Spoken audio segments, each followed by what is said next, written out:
So let's launch into what the NFTs are. Now, I found this law website, and this is one of two websites I found from lawyers concerning NFTs.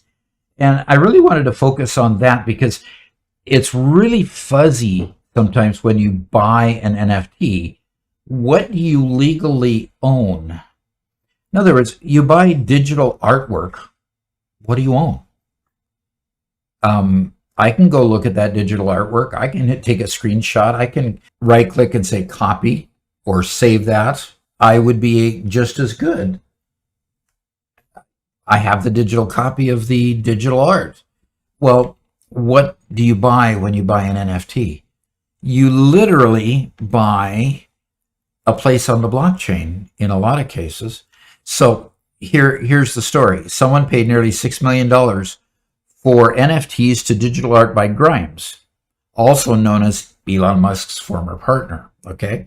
And apparently someone offered Jack Dorsey, the co-founder and CEO of Twitter, $2.5 million for an NFT of his first ever tweet. In other words, a screenshot of the first tweet he ever sent. Okay. So, what's the big deal? So thousands of NFTs worth millions of dollars have now been sold through the first quarter of 2021, and ever since then, all the way up through 2022, you've got, these weird sites that are creating these digital art variations, and they're selling them just like hotcakes. Okay, the challenge is let's say, for example, I'm collecting Hot Wheels cars, and I did for many years. I don't anymore, but I did for many years. And in collecting those Hot Wheels cars, I would always look for variations. Well, these variations might be the different type of wheel they put on this particular car, or a different color, or a different shading, or maybe it was a flaw that they let get through. And if you could find the one with the flaw, then you'd have a car that might be valuable later. Well, the same thing is happening in the NFT market. These digital marketplaces are literally churning out NFTs that have small variations. In fact, you can design your own so that your digital art looks a lot, unique the way you wanted it. And so when you get this digital art, though, what do you have? If you're not really careful, the art, you might not actually have the art itself. You might actually have only a spot on the blockchain that says that you own that particular art, and here's where it's at. But you don't actually have possession of it, which can be a challenge. In the various challenges that the lawyers have with trying to determine ownership and value, who owns what? I mean, is the person that offered $2.5 million for Jack Dorsey's Twitter tweet, the first one, is it going to be worth $2.5 million tomorrow? I don't know. So why are the NFTs important? Now, NFTs can be very good, okay? First off, they can be literal representations of a physical object in real life. For example, an NFT can be representative of the contract to my house or the deed to my house. And that NFT then records that I have that deed to my house, and there's a mortgage holder that owns a certain amount of that house and needs to be paid off in order to transfer the house or sell it to another person. Okay, so it has transferability. It could actually be a digital item such as a Bitcoin, where the blockchain records that I have a certain amount of value on the blockchain. Now, while that's not an NFT in particular, but it is a recorded token that tells me that I have ownership to a certain amount of the cryptocurrency Bitcoin. Okay, so authenticity, it can describe the authenticity of the item. If you have a supply chain product and that token, the NFT, represents a particular shipping container, let's say in the Maersk blockchain. So it represents a shipping container, and it has all the information for the bill of lading. And that token then follows the shipping container and continues to record all the events that happen with that shipping container from the time it leaves the manufacturer or the people who packed the shipping container and had it loaded to go to its destination. And it collects all the information so that you have, basically deeds of transfer all the way along the path that particular container takes along the way. So it also can then represent how authentic this particular travel is, the fact that it went from there to there to there. Also the ownership. We talked about tokens that could represent security tokens. And the security on a blockchain, it could also represent your ownership in anything that can be identified on a blockchain to be a physical thing or a digital thing.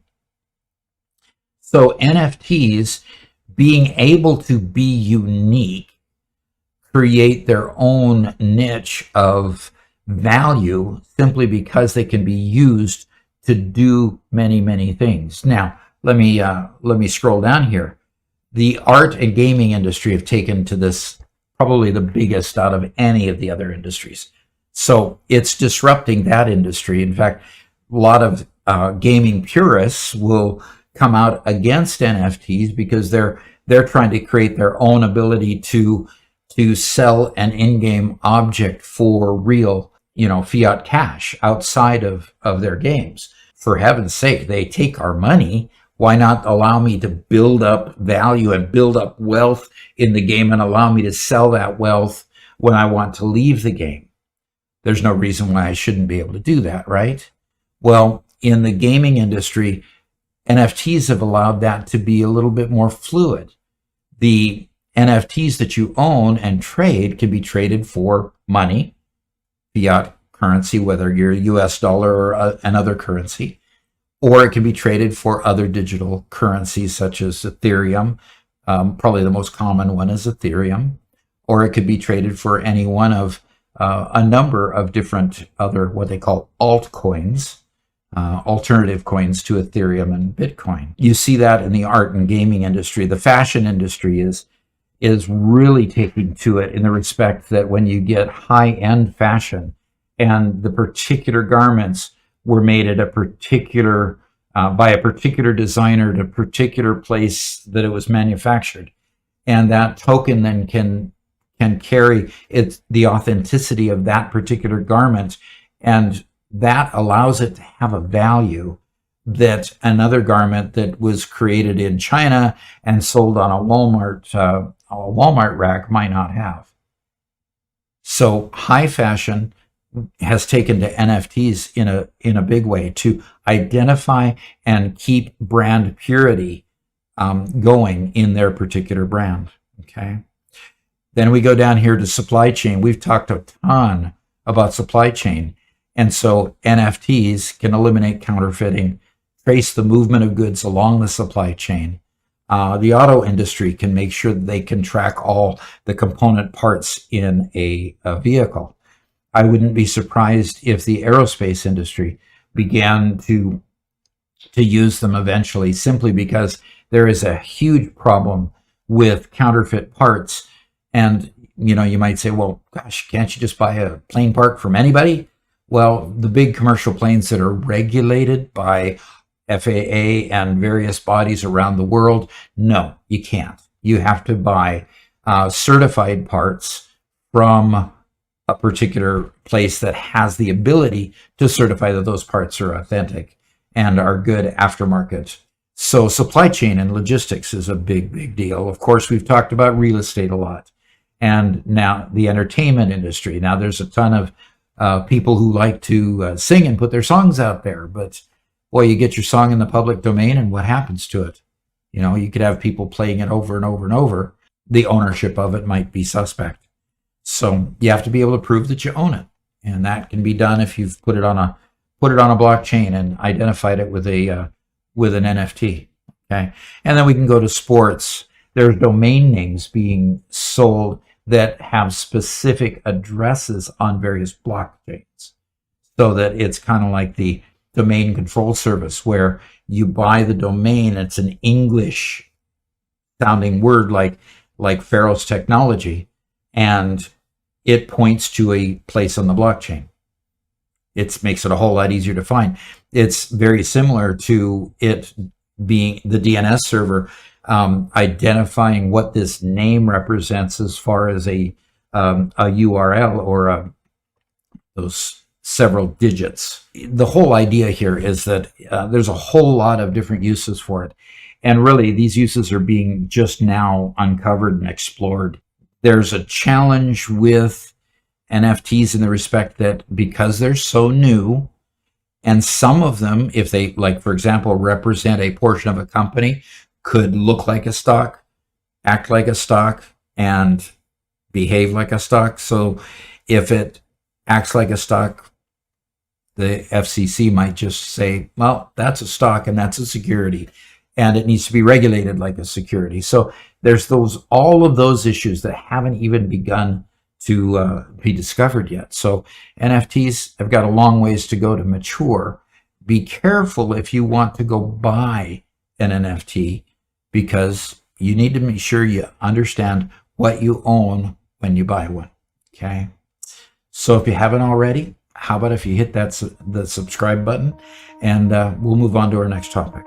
Okay.